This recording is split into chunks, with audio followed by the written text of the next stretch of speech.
Hey Bluefire Poker, this is Dustin Schmidt, also known as Leatherass. In today's video, we're going to begin a four-part series that I call Leatherass on Poker. Couldn't think of anything more creative, so that's what I went with. Yeah, so basically I've been playing, quite a bit of poker lately, and I've kind of put my mind into it for the first time in quite some time. I was kind of messing around with it a little bit earlier in the year, a little bit towards the middle end of last year, just playing on the Merge network a little bit, but wasn't really taking it super seriously, and my results kind of reflected it. But I've kind of put a new energy into my game lately, and really worked on a lot of things, and tried to get a better feel for the games on that network, and it's been coming along pretty nicely. So I've sort of identified a bunch of different plays that I've been making that I don't notice my opponents doing a whole lot of, that I think are quite good and are making me some money, and so I thought I would share them with you. That's why you're all here. So anyway, I've kind of broke this thing down into a few parts here. The first one's called You Have Other Options, and that's what we're going to be going over today. The second one's kind of a combination: overbetting, range merging, and Mississippi bluffing. Another category here is what I call free money plays. I kind of dug a few of those out of my database. Actually, I don't really dig them out so much as I save them while I'm playing, and I wish I'd be better about saving them because I'd have a lot more examples, but I do my best while I'm playing. It's hard to do that and play a lot of tables. The fourth part here is when their hand is face up.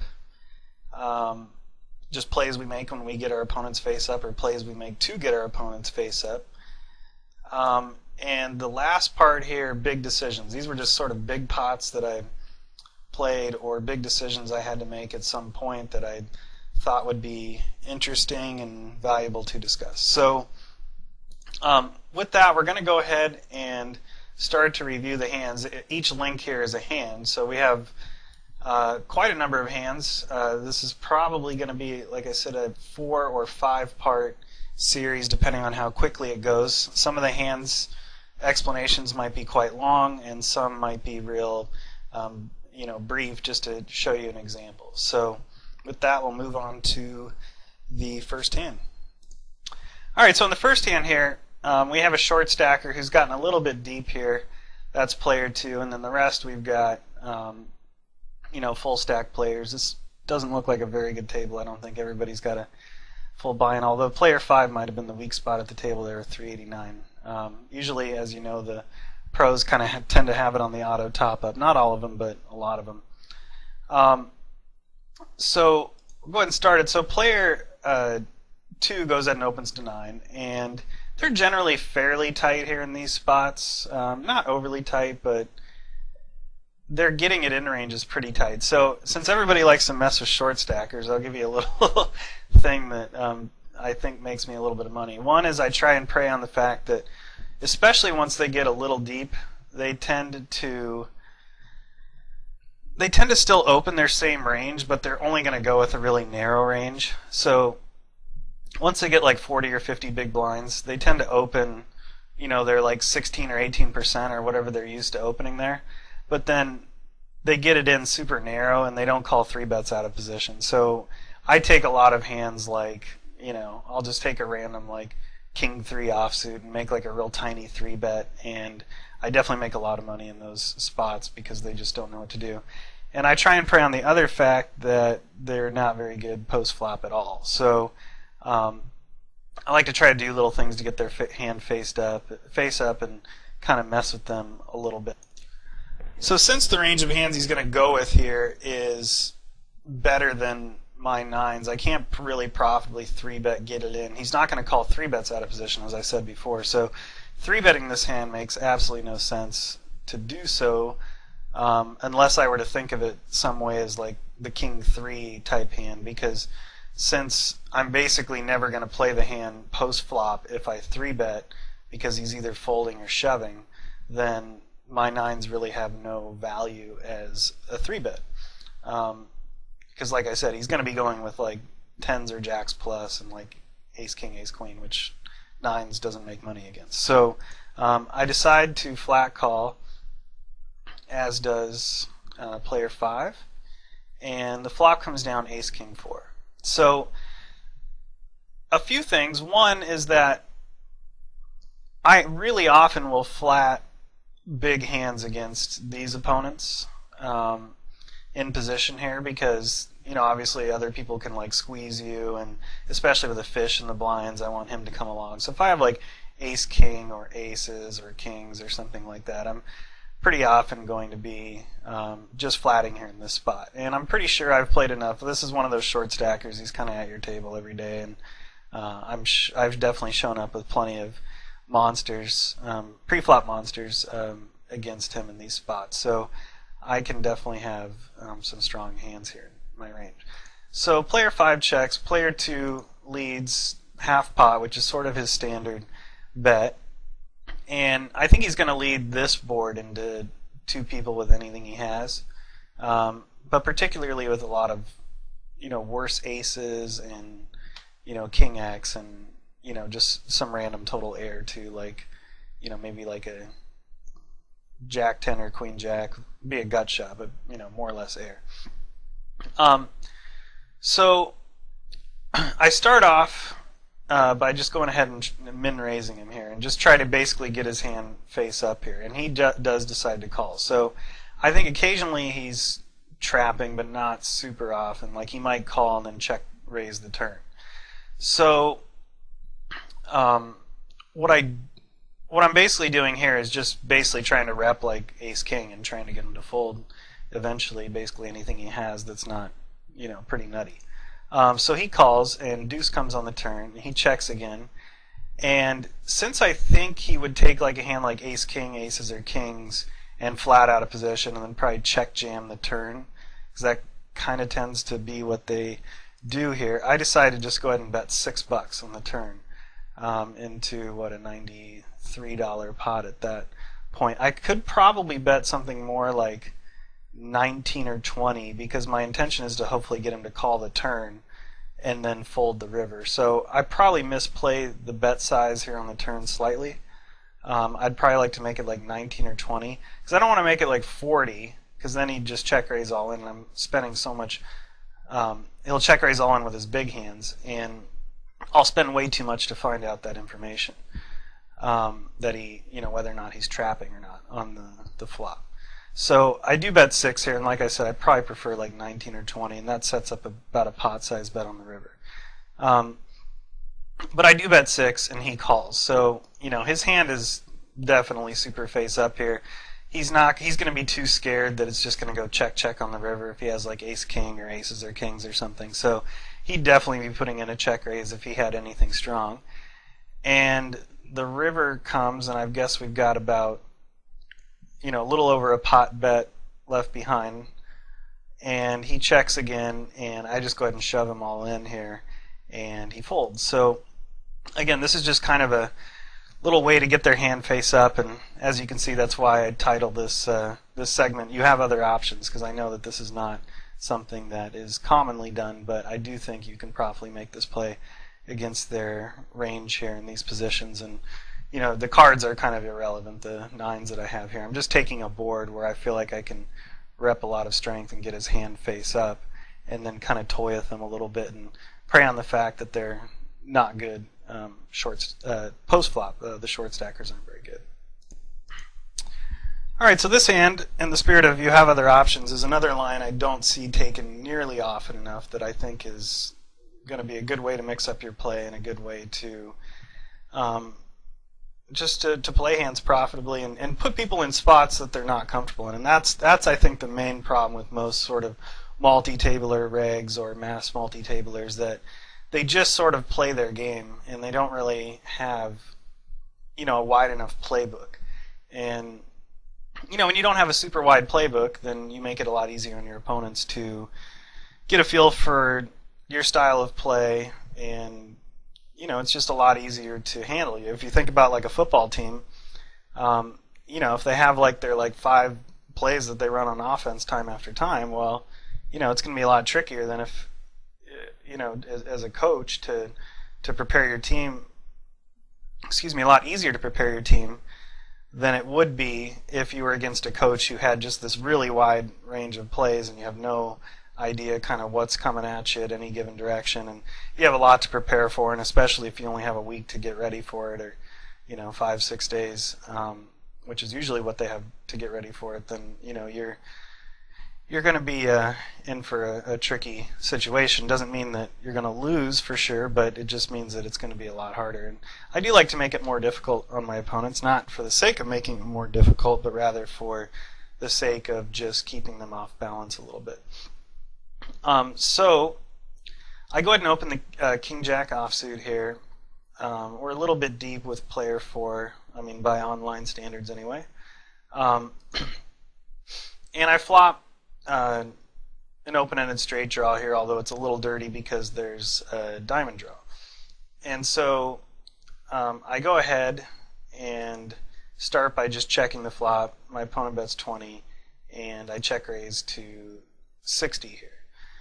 I like making these plays with open-enders. I like doing this with top set from time to time. I like doing this with depending on the opponent, and this player is now someone who I would have in this category, as you'll see after this hand. I will do it as thin as like ace, queen, kings, and aces. I'll have to reconsider if the board gets ugly on the turn, kind of how I'm going to proceed, but this guy is not someone to bluff, I've come to learn. So the turn comes 5, and so I would think that he puts me on, occasionally a strong hand here, but maybe often ace-king a lot, or, some type of, I don't know, flush draw, maybe like a jack-9 of diamonds type hand, some type of big draw. I don't know what he's got me on exactly, but clearly, as you'll see, not much. So I go ahead and bet the turn. And the river comes at 3 of diamonds, and I think this is a really good river because I think that, I don't know, I just don't really feel like he'd be calling along with a flush draw super often. He might. If he had something like ace-queen of diamonds or something, he might just kind of use his hand as a bluff catcher the whole way, or maybe king-queen of diamonds, queen-jack of diamonds, but even then he might be re-raising back to sort of get it in for value maybe on the flop, or, at some point in the hand. Maybe putting me on some type of draw and figuring I'll get it in with him and he can get in with the better draw. So, I've got that on a really low, as a possibility, but a really low possibility. So the river comes 3 of diamonds, and so I'm pretty happy here.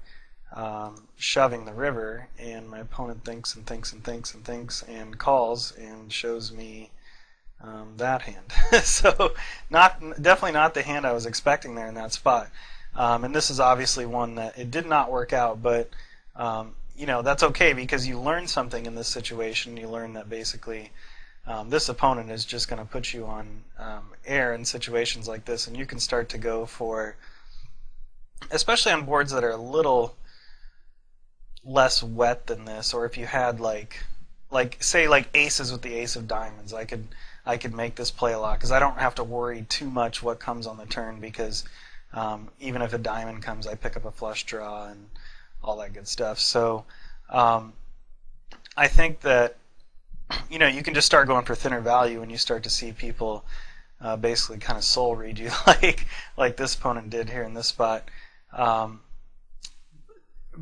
then mix it up too with some of these plays as well, so you're not just then always going for value with those types of lines as well. But I do think that keeping your opponents on the toes has some value, and I was able to get some ridiculously good value out of spots that I shouldn't have won much in the future when I did play pocket sixes this way and on a board like this, and have my opponent call me down with a similar holding, and in a spot where I shouldn't have gotten very much, I got a lot of money. So you learn something from every hand, and I learned a little bit about my opponent from this one.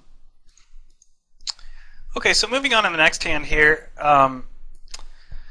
Player 1 opened for 9. I flatted pocket 7s here on the button. Player 4 folds. And this is, again, kind of one of those flops. I don't like to...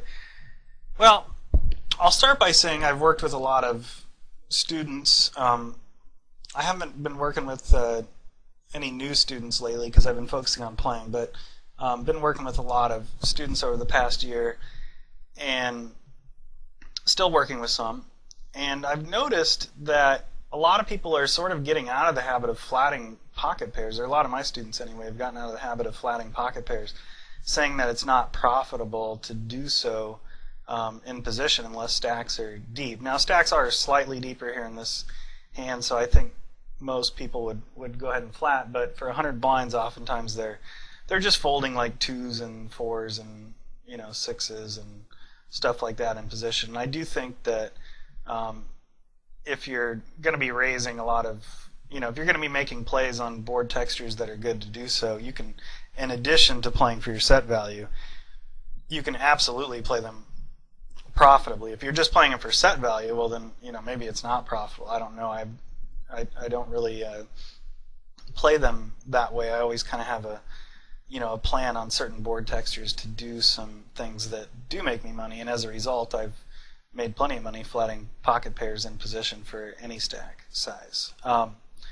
So this is the type of flop here where, well, I'll start off here. My opponent bets 16 into 24, and this is a good one here because I think if any 4, 5, obviously 7 would be great, 9, 10, or like maybe an ace or a king or something comes, I think it's a spot where my opponent's going to bet this. I think this is the type of board where my opponent's going to bet the flop almost always and going to bet the turn if like a king or ace comes almost always, unless maybe they have some showdown value themselves with a hand like 9s or 10s, in which case if they checked me I might just bet 2 streets and turn my hand into a bluff.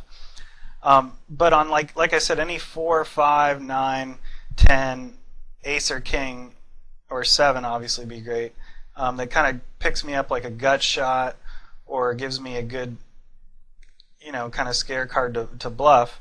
I really like making a play at these types of boards, and I think this is definitely something that just works a heck of a lot.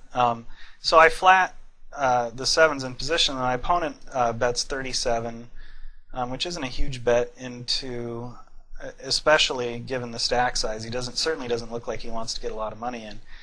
And so I don't pick up any additional equity here, but I do get a card that I think my opponent's going to barrel pretty often, and also going to barrel for value sometimes and then fold, like with a hand like ace 3 of clubs or something, ace 5 of clubs, ace whatever, 9 of clubs. I mean, there's obviously a million combos of like ace x suited type of hands, or not even suited because we're just cut off. He's in the cutoff and he probably opens maybe all aces are in the spot. So he might be betting those turns and then throwing up when you raise him on the river. So, or excuse me, on the turn. So I think this is a great card to just go ahead and kind of make a play like this. Make it fairly big. I mean, this is only like 3x, I guess. I could make it even bigger sometimes, especially when we're a little bit deep, because it'll make it look more like I want to get the money in. And I just noticed, I mean, as you can see here, the player folded, and I just think that this is a really good spot. So basically the idea is that one high card, kind of 2 low card board, you have multiple cards that can give you backdoors, or good scare cards like an ace. And if it fits that criteria, I think it's really great to float those flops. And if checked on the turn, mostly just probably bet to end the hand, which you'll do most of the time. And if you kind of have that plan, I don't think there's any reason, because these board textures will come up more than you think. And also there's more than just these types of board textures that I'll make plays on, but I think that this is a really good one here, and especially like ace high, if it's like ace 6-8 or something like that, I think that's a good one to float and kind of rep like you have like an ace jack and they give up so much on the turn, and then you just bet the turn and take it down. Or if they bet again on the turn and you pick up like a gut shot, you can raise them, and they just have a really tough time getting to showdown with most of their range. And like I said, if you do that, you shouldn't have any problems playing these middle pocket pairs in position profitably.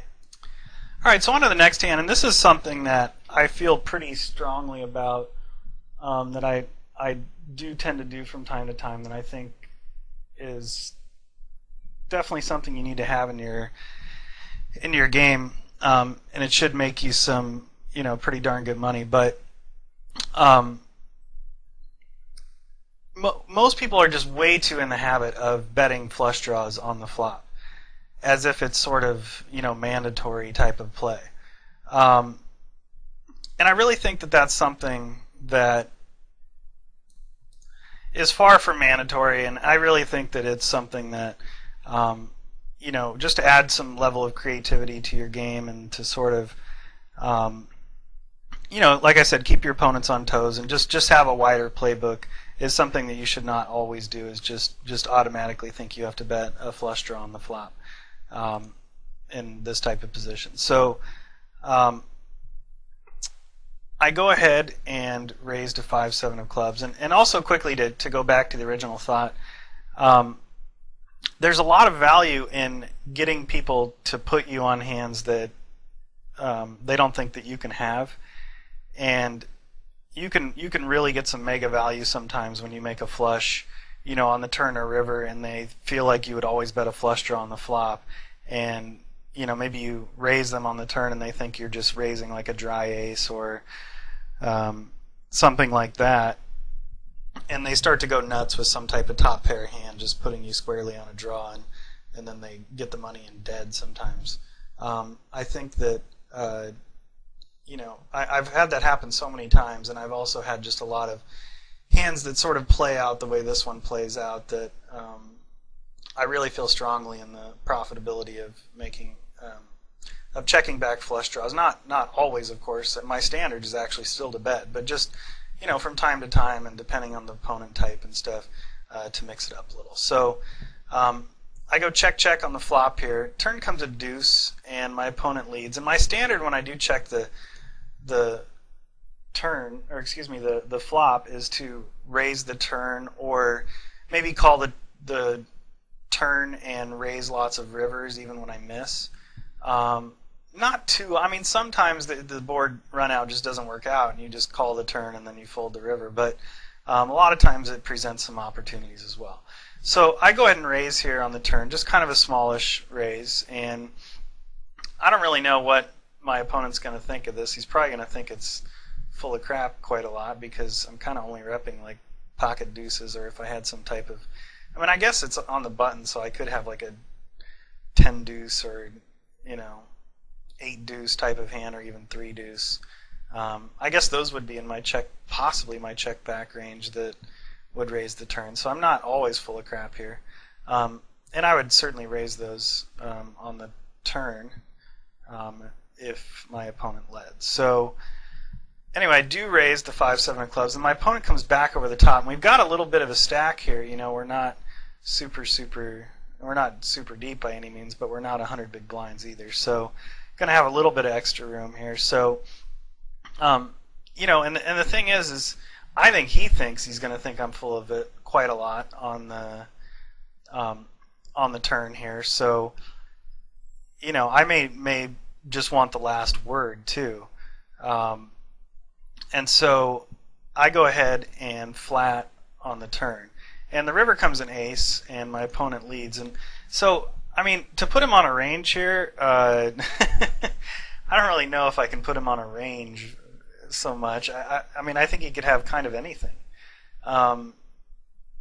Legitimately, like King Jack, like 7-6 of diamonds, anything. Really anything. I don't know what he could have. He could also just, be doing it, it could be pocket tens. It could be all kinds of really good hands. But one thing I don't think too often is he'd have 4 or 5, and I don't think he'd rejack the turn with 4 or 5 very often either. Probably call getting pretty good odds. And I can definitely kind of represent 4 or 5 here pretty well. So this is a good river, and I might just do this I might just shove any river too when he makes this bet. I don't think it can be bad, because I just think that, I mean, it can certainly be horrendous against some opponents that aren't very aggressive, but this opponent and I have had some history, no question. And you know, as most of my opponents do, because I don't play straightforward against them very often. I mean, I'm definitely doing stuff like this, you know, throughout my session, you know, 100 times a day against different opponents, you know, maybe more often than that, maybe, you know, 200 or 300. So I mean, I'm making these kinds of weird plays quite a lot. So maybe 200 or 300 might be a lot, but probably more like 100 times a day. But it does come up quite a bit, especially in these button blind battles here. So anyway, I just decided to shove because, again, I don't think it can be too bad, and I think I can definitely represent, you know, 4 or 5 just fine, and I think he can legitimately have anything. So anyway, I shoved there, and you know, I don't always get folds here, but I did get one this time, and again, this is really good because a lot of times what happens is,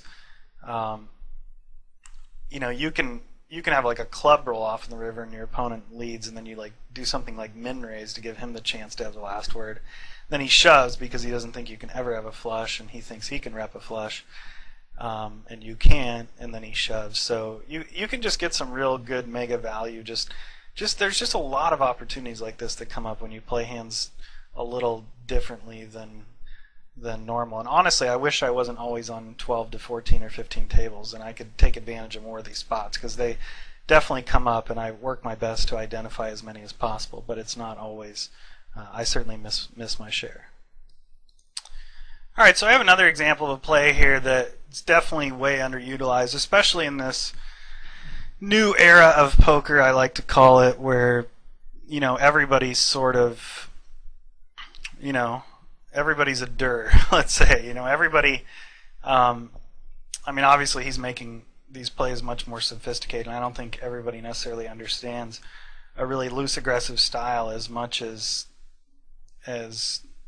you know, a guy like Durr, certainly. But I mean, I guess where I'm coming from with that comment is, you know, I started playing in like 2005, and I mean, you know, if someone, you know, if the flop was like King 7 Deuce and a guy raised the cutoff and you were in the button and you called, and he bet the flop with like King Queen and then like a 4 rolled off on the turn, he'd probably check it back for pot control, scared you had ace king. And in today's day and age, I mean, it's just like 3 streets of value all day long, not even blink. So it's just, you know, poker's sort of evolved a little bit, and since everybody is so barrel happy in position, or not everybody, but a really high percentage of the regs these days, you can't just play these situations out of position straightforward. You have to have some moves of your own to kind of counteract their aggression from in position. You know, if you just let them use every scare card to barrel you off your hand and all that stuff, you're going to be in for a tough time. So I don't love my actual pre-flop call here, but whatever. I made it, I guess, at that time. You know, I think I don't actually remember who this opponent was. I do remember that they were very aggressive, very wide from the cutoff, and I didn't think that they were, even though they were really aggressive, that they weren't too tricky to deal with in a lot of other ways. So maybe that was my argument here. Maybe I don't know. That's just where I think my head was at. So I flat here and flop a gut shot here. So I'll do a number of things here. Sometimes I'll just lead every street no matter what comes, unless maybe the board pairs or something. Sometimes I'll check raise the flop. Sometimes I'll, against real big barrel monkeys, sometimes I'll check call the flop, check call the turn, check raise the river. But I do like to do that a little bit more when I have some showdown value myself. So like if I had a hand like 9-8 of diamonds here, I might play it that way. So in case the river goes check check, I can be good some percentage of the time, whereas jack high is often not good. But it doesn't mean that I haven't check called, and check shoved. But generally, I'm going to have some type of plan to win the pot, and certainly risk going broke. If my plan gets foiled. So I start off the flop, and this time I decide to check call, and I legitimately don't know which one I'm going to do. Until it really is just sort of like a thing where I'm like, what do I feel like doing right now? I'll take any one of those lines just depending on kind of what I feel like. And I kind of like to do it that way because I feel like if I'm just kind of arbitrarily doing whatever I feel like, how can my opponent ever really, kind of know what I'm doing? It's like if you don't know what you're doing, how's somebody else going to know? So that's kind of my plan there. So I do check call the flop here. And ace of diamonds comes on the turn. I'm actually really excited about this because, like I said, he's really loose from the cutoff. And I do think he's going to bet all of his ace X's on the turn, but maybe not go broke again with them with a lot of aggression, like if he had like ace 5 offsuit or something like that. Also, he'll bet anything he has, including any king on the turn, any like diamond draw, any queen jack, jack 10 like I have. Queen 10, maybe a hand like pocket sixes might just turn their hand into a bluff. There's not going to be a whole lot of check back here from this opponent, and not very much of his range at all likes to get check raised. Basically sets an ace king and ace 9 is about it. I guess he can have king 9 too, which still isn't going to love getting check raised here on this board, but may still go broke with the hand. So checks a turn, and I go ahead and make a check raise here. And my opponent decides to call here. So now I kind of think he has basically a queen 10 of diamonds, queen jack of diamonds, maybe king 10 of diamonds. Basically any kind of like pair and a diamond draw or any gut shot. I also think he can have basically any ace that would do that with. And so with the 3 on the river, I just think everything in his range hates life.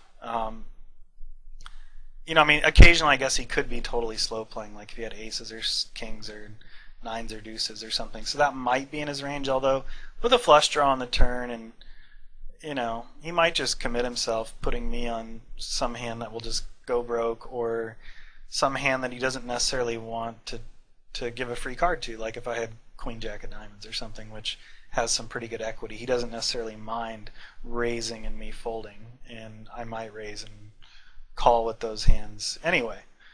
So I really think this is a great river card to just continue my charade here, and so I jam, and he thought for quite a bit, which made me think less that he had a jack 10 of diamonds, which would have to fold pretty quickly, and more like a ace 5 or something like that. So again, you have to have more of these. When you have got a little bit of sneaky equity and all that stuff, you got to have some different moves in your arsenal if you're going to be able to play against these, sort of barrel monkeys from in position, playing out of position.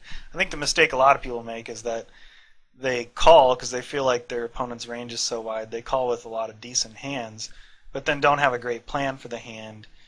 You're better off just being a super nit and folding a lot out of position, or playing lots of hands out of position but having a lot of different moves in your arsenal. It's sort of one or the other. In fact, before I understood poker as well as I do today, I actually used to just fold like crazy from out of position and play almost all my pots in position, and that actually worked well for me too. So that's not like the worst option in the world either, because most of these plays are kind of thin.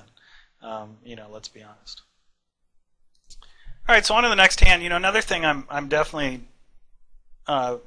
sort of, I don't know what you'd say, but I'm definitely pretty big on is not always trying to put the action in on the flop. As you kind of notice, some of these things I like to get to the turn or river, and people have figured out the flop pretty darn well. It's not rocket science. If you've been, if you're a reg, I'm sure you've figured out good ranges to kind of go with or defend against flop raises. But what's a lot more tricky to figure out is turn and river ranges. Um, and that's also the street that's the most, where the pot's the biggest, so that if you have an edge on your opponent in those streets, then you figure to have a bigger edge overall. Even if you had a slight edge on them on the flop, um, you're not getting as much money in as on the turn or river. And especially on the river, you have you have the opportunity from time to time to win the pot with zero equity, which you never have on any other street.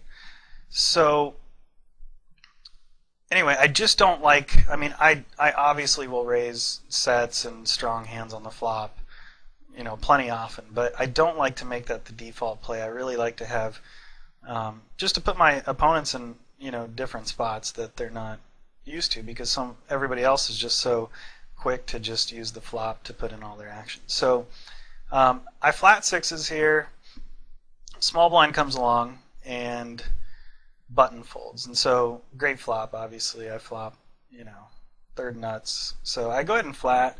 A benefit of this is player 5 could, kind of go nuts with some type of hand.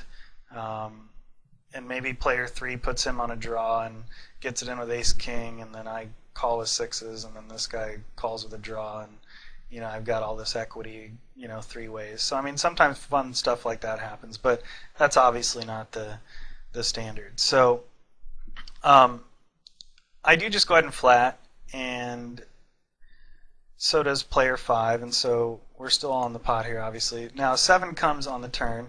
Player 5 checks. Player 3 bets pretty big bet here. Well, like 3/4, I guess. And I think this is a really good spot here. One, player 5's probably got, either like a king or some type of draw, maybe like a queen jack, ace queen type of hand. There's, at this point with another 7, it's gonna, there's gonna be a lot of cards that can, sort of kill the action on the river. And I figured to have the best hand, an incredibly high percentage of the time. So I don't really like flatting. I think that raising here, which I take this line, I will take this line certainly from time to time with some big draws myself. I might take this line with like ace king that I sometimes flat in these positions, where I'll just raise the turn and try and make it look like a draw and get my opponent to call down with like a worse king. Or sometimes I will have a draw myself and sort of like min raise the turn, try and get my opponent to call and get his range kind of face up.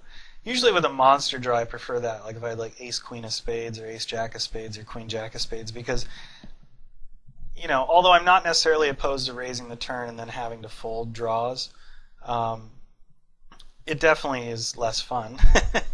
So I like to be able to call. Like if I have queen jack of spades here and he stuffs the turn, if I were to like min raise, I'll be priced into call, and that's fine.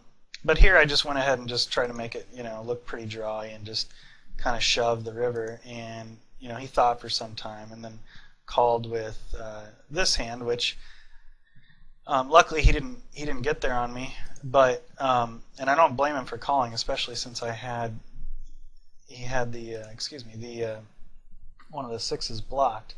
It looks pretty drawy pretty often, I think. But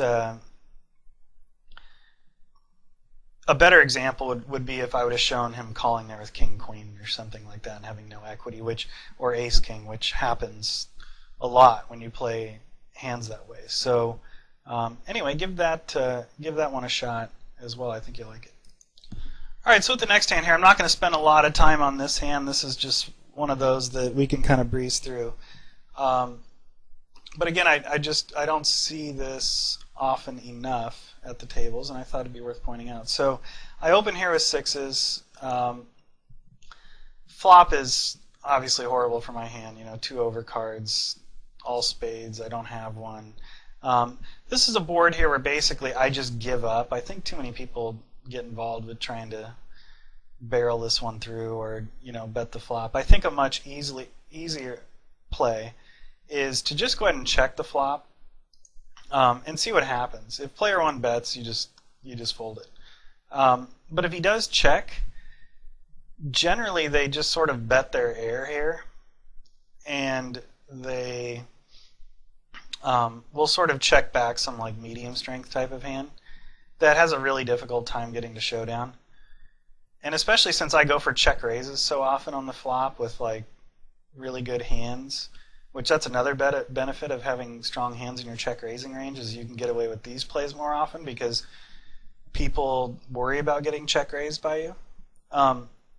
But if I flop the nut flush here, pretty often I'll just, or any flush, I'll just start by check raising and just sort of play it that way. Much prefer it with the nut flush because then you don't get those you have 10-9 of spades and then a spade rolls off on the turn. You kind of have to play your hand face up. So anyway, I do check the flop and player one checks. And then basically you bet the turn and you expect to get called always. And then, not always, but close to always. But then bet the river and expect your opponent to fold a really high percentage of the time, or definitely a percentage of the time strong enough to justify the play. So I lead for 32 here on the turn, and then I just lead the river, and I just expect him to have some type of Jack X type of hand, or pocket tens with a 10 of spades, or something that will just feel like maybe I was pot controlling the flop or going for a check raise, and then now trying to get two streets out of, which I would probably play a lot of hands like that way from time to time as well. Alright, so again, don't need to spend a ton of time on this hand either, but it's just a specific play to use when you have your pocket pairs out of position against players that have these huge 3-bet numbers on the button. I'm sure you've all played against them, the guys that 3-bet like 12 and 14% on the button, and just love to 3-bet the under the gun openers from the button, and play them pretty aggressive. A lot of times I just flat my big hands out of position against those guys, and almost kind of polarize my 4-bets a little bit, like sometimes 4-bet big hands, and other times just 4-bet just total air, or like an ace blocker. With pocket pairs, sometimes I'll fold out of position depending on stacks, or depending on how tricky they also are post-flop, or how good they also are post-flop. But sometimes I'll flat too, and I didn't have a huge opinion of his post-flop game. I thought it was going to be fairly straightforward in the sense that he would just bet the flop always, and if check raise, continue only with a strong range. So this, like I said, this is sort of a specific play against those types of opponents.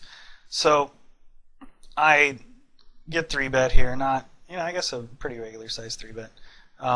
And so I go ahead and flat, and the flop comes king 10-3. And it's just basically, he kind of has to have the goods here on this board, doesn't he? He's probably not, that's the other thing about this guy, he's going to flat jacks and tens and stuff like that, and sometimes queens.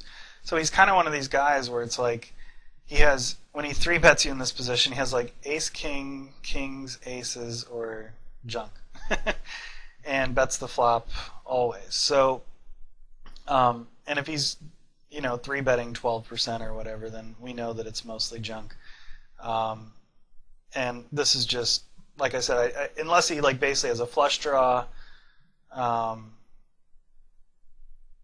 yeah, like a ace, he also kind of flats with hands like ace jack of spades and ace queen of spades.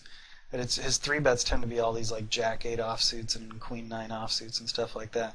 So, unless it's a jack 9 suited or something like that of spades, or ace king, kings, aces, I just feel like if I just kind of do this right here, and I even kind of messed with them a little bit, made it 5-5-5 because I have 5-5.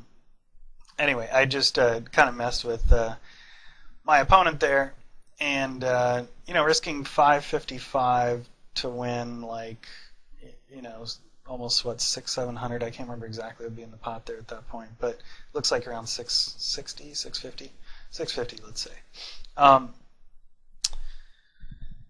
Yeah, and so 555 to win 650. This doesn't need to work very often. If we think he's basically folding everything that's not aces, kings, well, maybe king, queen wouldn't fold either. I don't know. But king, queen, ace, king, aces, kings, and flush draws, then that's not going to be enough of his range to continue. And this will definitely make me a decent amount of money. It'll make me a few blinds on average for sure. So here's just another kind of goofy one, and as you can see, merge network here, we can go from a 10-20 hand to a 1-2 hand. You just play what runs on that site. So anyway, a lot of the same players that I play with at 10-20 here at these 1-2 tables. So I decide to flat here from the big blind with king queen. It's cutoff steal. And the flop comes, it's just kind of one of those situations where, almost always nobody has anything. 10-10-5, he opens like 28% from the cutoff. I don't know exactly, but I'm going to say like at least 8 times out of 10, nobody has, like any sort of big hand that would love to get raised. So anyway, I just decide to just kind of go for a check raise. I check fold here mostly. Occasionally, sometimes just like slight overbet pot lead, and just make like a goofy play, and you just see your opponents fold so much to that. Like the pot's like 6 blinds, and you bet 7 blinds or something. That tends to work pretty well too when you feel like doing it. Sometimes you can do stuff like min bet the flop, and then like if you raise, like re-raise back. That's the beautiful thing about no limit hold'em. Why it's such a better game than limit hold'em is, you can just do so much stuff. But I like to throw out all these little options because, at the end of the day, I'm not going to be over your shoulder, telling you how to play. Or nobody really knows what the best move is. So much of the time, it's about feel. It's about your opponent's tendencies. It's about recent history, dynamics you got going. I can't say that this is like a correct play or an incorrect play. It's just a play, and I'm sure it works if used sparingly, plenty often. But I like to basically just get everyone thinking, as much as possible here. I shouldn't show the results here. Trying to remember that with the thing. So anyway, I go ahead and just sort of make a check raise, and I usually try and go to make it a little sizable so it has a little more credibility, making it look like I want to get some money in. You could also just like min check raise. It's kind of goofy too, and like min bet the turn and pot the river. Like you could just, that's like I said, the beautiful thing. You could just have so many options, but that's the main thing. I just want to get you guys thinking, as much as possible. So my opponent actually min raises back here, which I feel like is just, he thinks I'm full of crap, and so he does that. I could click it back, and then maybe like donk shove the turn if I think he's full of it, or I don't know. That seems like an option as well. But then if he shoves, then that kind of stinks. I couldn't try to induce another click back. Like I could click it back, and then if he clicks it back, I could call and then donk shove the turn, so I get the last word that way. Anyway, there's lots of different ways to do it. I'm just kind of thinking out loud here, but this is the one I chose at the time, which I'm sure is fine. I just flatted, and then just made a tiny little bet on the turn, 40 into 107, and my opponent just folded. So I think that's plenty of an option as well. So anyway, just think about these little spots. Just think about these things where nobody has anything, and just kind of have fun with it. That's a lot of what poker is too. You just sometimes when you're just trying to have some fun and just make some plays is when you learn like, wow, I just tried to have fun like in these 6 spots and they all worked, and maybe I should make that not just something to have fun with, but something to add into my game maybe on a more frequent basis. So it looks like we're on our last hand here. I wasn't expecting to get through all of these hands here with you have other options, but it looks like we are. So I'll go ahead and finish up the last hand here. All right, so at the last hand here, this one's similar to the Jack 10 offsuit hand we talked about earlier, but there's a bunch of different options here. I could have taken this hand. I chose this one, and we'll kind of discuss that and maybe some other options here. So I flat 7-8 of clubs here. Little bit of a loose flat, I think, from cutoff, but I'm fine with it too. I'd prefer to be a little bit deeper, I guess, is kind of where I'm going with that. But anyway, it's probably pretty thin at best. But anyway, we're in the hand now. So I call here, and I think this is a really kind of a nice flop for our hand.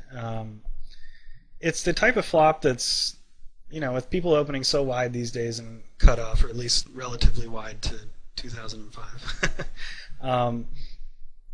This is not a board he's going to have much on very often. I could lead from time to time. I could check raise. The thing is about this board is that I turn a gut shot or like a club draw really, really often, or like an open ender or something like that. Or a pair. Like basically any 6 gives me a pair, any 5 gives me a gut shot. So a 5, a 6, give me 5. I'll start over with this here. Sorry. A 5 gives me a gut shot.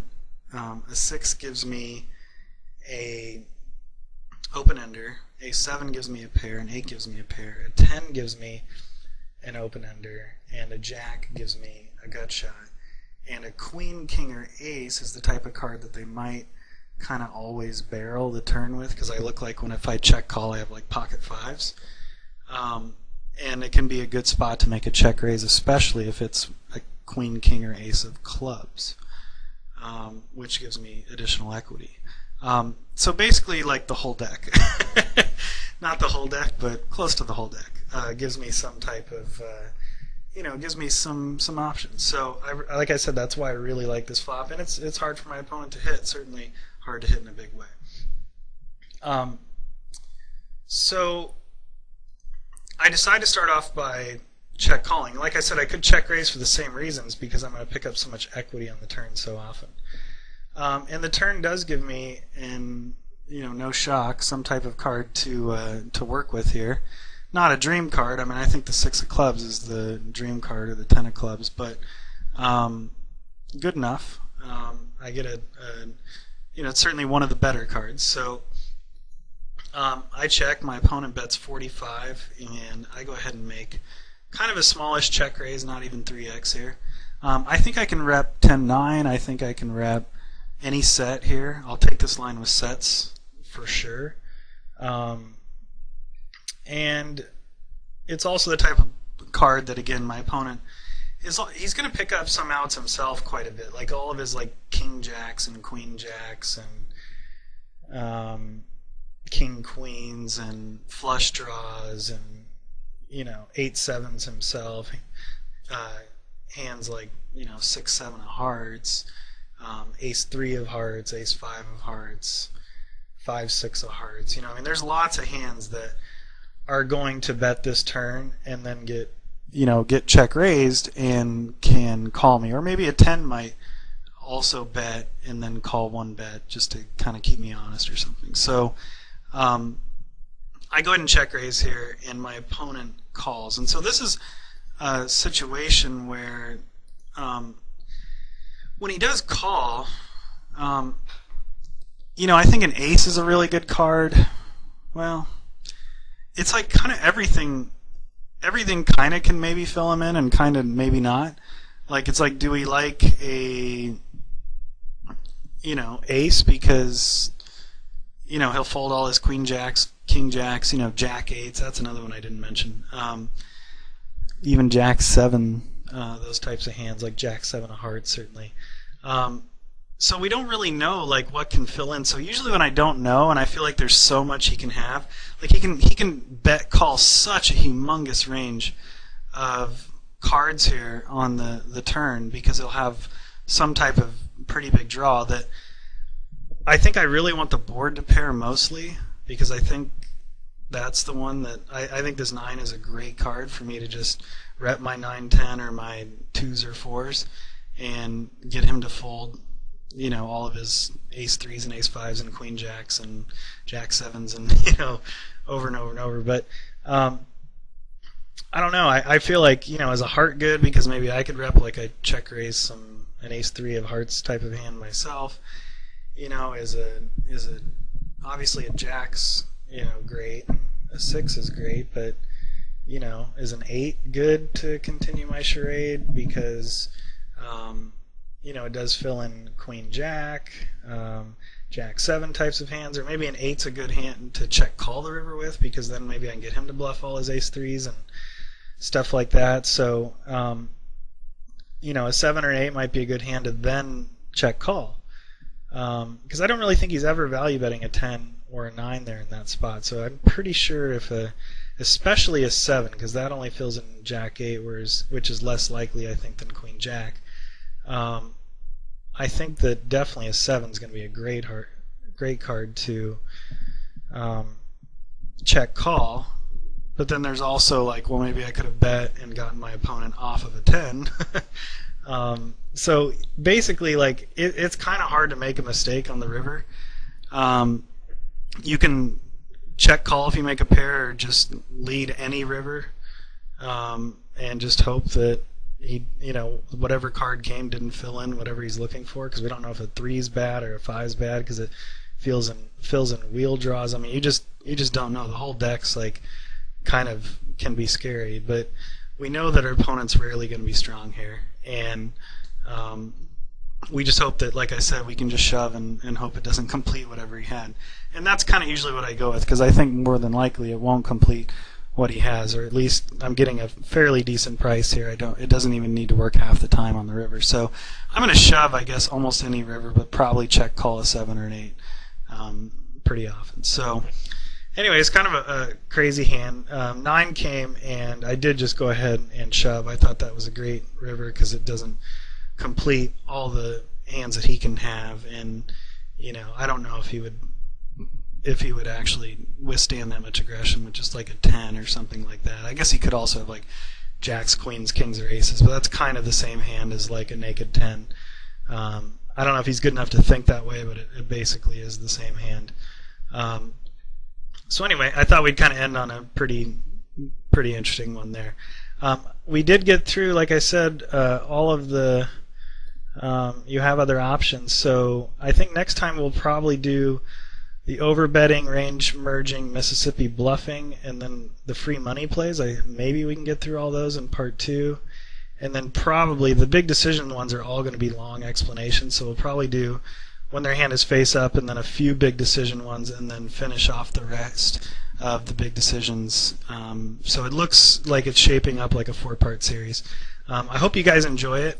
Please give me feedback on all of this, and yeah, until next time, I hope you guys crush it at the tables. And you know, one thing I don't get often enough is feedback on, hey, I tried this play and it's working, or it's not working, or you know, I tend to just get questions about the video, but you know, try the plays and come back to the thread 2 weeks later or whatever. I keep my eye on the threads, or at least I make a good effort to, and if I don't, PM me and I'll definitely get to the question. But you know, try some of these out, and maybe try one out that was kind of close and say, well, is this good or is this not good? I think all that stuff would be great and be a good way to make things a little more interactive between myself and you. So anyway, good luck at the tables, and we'll see you next time.